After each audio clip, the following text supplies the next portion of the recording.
It is no exaggeration that, with the exception of my family who is here today, Bryn Mawr has been and remains the single most significant and constant presence in my life.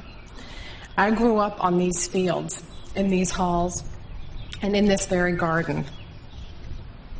To stand here alongside these brilliant women, these brilliant young women, and before you, their families and their friends and their teachers and their coaches, it is truly an unmitigated honor.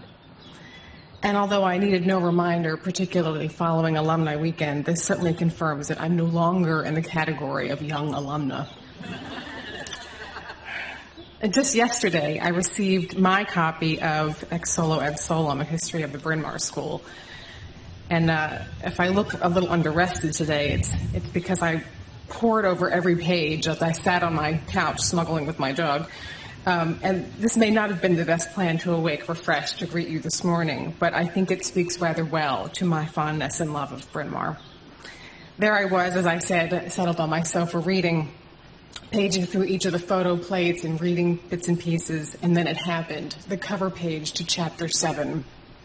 A photo featuring me and my classmates Paula Sanser and Vanessa Harmat stared right back at me. We were running past the owl gate on the portico, and the chapter title is, No One Ever Really Leaves Bryn Mawr. I think I'm proof of that today. So I think that's a perfect way to put me in just the right frame of mind to be here with you this morning and with you ladies. And when Mrs. Walsh asked me to be here today, she said to me, share something about yourself. So I began to think what that could be. I began to think about what the most significant thing is that I learned in my 10 years, during my 10 years at Bryn Mawr. It wasn't how to diagram a sentence, even though my husband would tell you that as much time as I spend correcting grammar and apparently relishing every moment of it, that would appear to be the most significant thing that I took from my days here. But it isn't that. And it's not about the biology of a fetal pig or about the periodic table of elements, which I would bet dollars to donuts I do still have memorized. And I'm not talking about the French Revolution, and I'm not talking about Thomas Hardy's Test of the D'Urbervilles. I began to think about you ladies, all of you. And how will I know you all have your sights on the next chapter of your lives, as you should, and as I did, as I sat here in the garden when I was graduating. I have always said, beyond college, beyond law school, beyond all other challenges and experiences that pushed me to become better in some way than I started, sometimes to the brink of my sanity, it has always been my Bryn Mawr that has been my touchstone, truly. It has always been my Bryn Mawr that is that whisper in my ear to be bold though I feel meek, to be unafraid though I am scared. And then it hit me. This is the one sentence that summarizes what I consider to be the most significant thing that I learned at Bryn Mawr. It's this: if you're standing still, you're doing something wrong. These words are straight from the mouth of Jeanette Budzik, wherever you may be. Circa 1989, Ms. Budzik was then my lacrosse coach, and she was discouraging me from being lazy on the lacrosse field, which I think she would confess was a full-time job and one which she might not have been so successful in achieving. And perhaps with the exception of how to avoid getting stung by a bee, I do think that these are words to live by. If you're standing still, you are doing something wrong. Now, Ms. Budzik at the time was not necessarily trying to give me a life lesson, and I'm sure there were other choice words that she might rather have used. And this is not a talk about sports as a metaphor for life, but I will say these words have always stuck with me. Keep moving. Keep going. You get knocked down, you get up. You find your path blocked, or you find a different way. These words rather succinctly and accurately capture what I consider to be the single greatest thing my days at Bryn Mawr taught me. The simple message in these words is pretty powerful, but that's only part of my story. The words themselves present only half the reason that sentence captures the most significant lesson I took from my Bryn Mawr experience. The other half of the story is that I wasn't supposed to hear Ms. Budzik's words. In fact, I wasn't supposed to be at Bryn Mawr at all.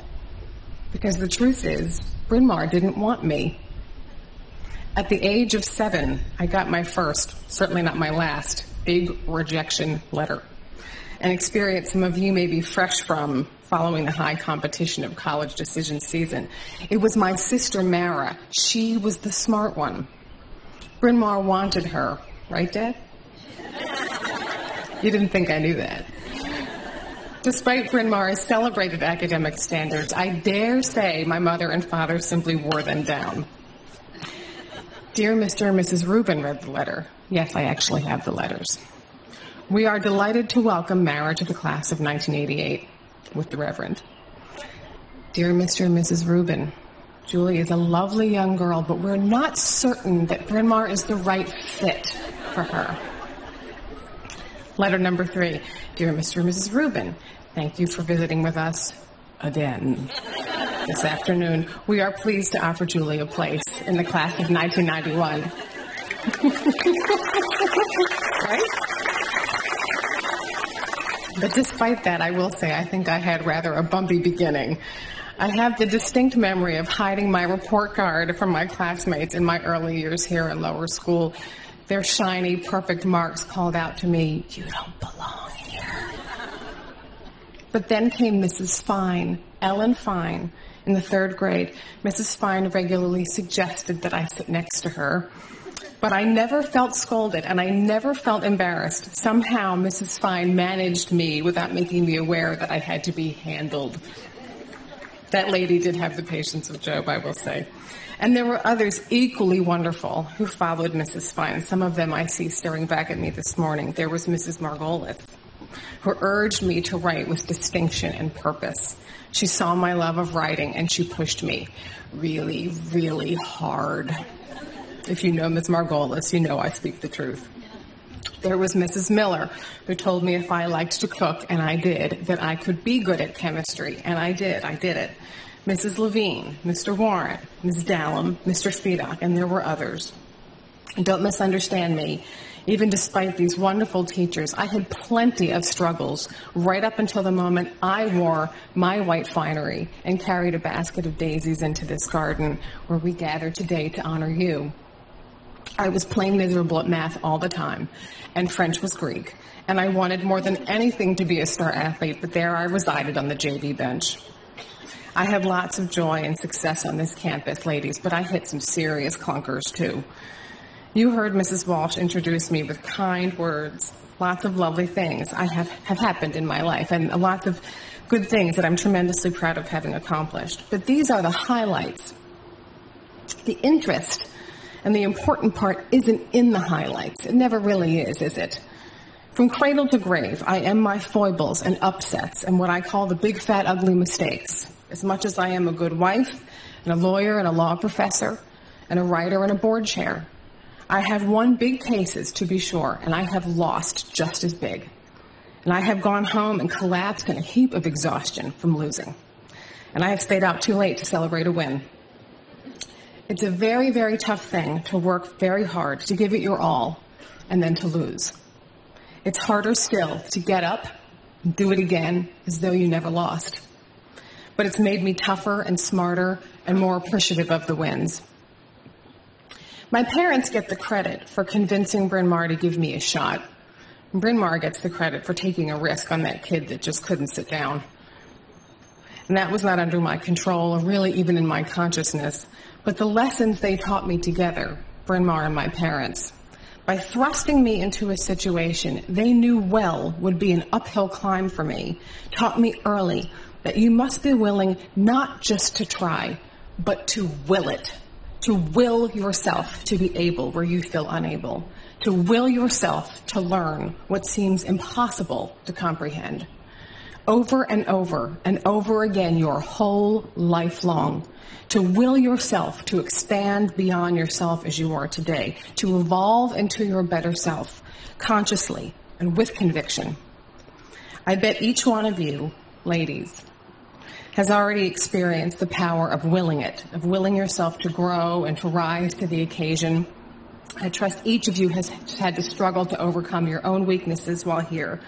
Perhaps you had to redouble your efforts after a disappointing grade, or you felt unable to handle all of the semester with your load of extracurriculars. Likewise, I'm sure you've discovered things while here that you're very good at, and perhaps you've mastered some things. Maybe it's acting or sport or foreign language. And take those things you've mastered while you're here and use them to climb to the next challenge, because sticking with what you know only guarantees that you learn nothing more and that you'll never grow. Failure is tough, yes it is, but far worse is the notion that you will fail at nothing because you never challenge yourself.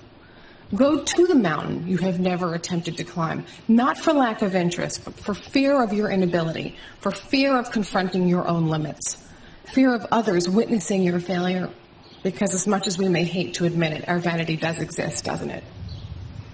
Ladies, each one of you is sitting in this garden this morning because you are a smart, uncommon young woman. You are this day our crown jewels. As accomplished as you are all today, know this: the nicks and scars born of failure and disappointment tell as much, if not more, about you, as do the trophies and the A's, the promotions. Rid yourself of the notion that those whom you consider the winners, the successes in life, have not been bested and beaten in ways that are significant to them. The grace and tenacity it takes to ignore naysayers, to keep running after being passed, to get up from a fall. These are the things that make an interesting, strong, multi-dimensional woman. Let me tell you from personal experience that success after failure, whatever those things are to you, success after failure is twice as sweet. So although you may want to recoil from the ugly visage of failure or disappointment that some days may stare at you in the mirror, stare right back at it. It will blink first. I promise you that. I don't stand here this morning to persuade you that you're all destined to be successful in whatever you do. No. Just as I have been, just as your parents and your teachers and your friends here today have been, you too will be met with failure and disappointment. But what of it? So what? I stand here to urge you to guard against whatever compulsion you may have to shy away from new experience out of fear, whether it be fear of failure or fear of something else.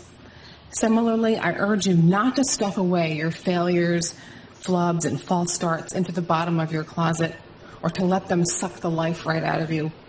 Give yourself permission to accept and learn from the failure, what I call the big, fat, ugly mistake, just as you would surely celebrate your triumph. Likewise, celebrate success for a short bit, and then move on to the next taller mountain, because complacency is the mistress of mediocrity. As you hurl yourself into your futures, into college and new interests, new friends and new cities, into love gained and love lost, heed the words spoken by Bryn Mawr's first headmistress, Edith Hamilton. She said, "The fullness of life is in the hazards of life." And I learned just last night that Edith Hamilton had never had so much as a teaching job before she left her doctorate studies in Germany to head Bryn Mawr. She was uncertain and she was scared. And she was quoted specifically as remarking that she didn't know what to do. She was unprepared, but she did it anyway. And boy, did she do a good job. And she was only in her 20s. So Mrs. Hamilton knew well what she was talking about. The fullness of life is in the hazards of life. If you're terrified, do it anyway.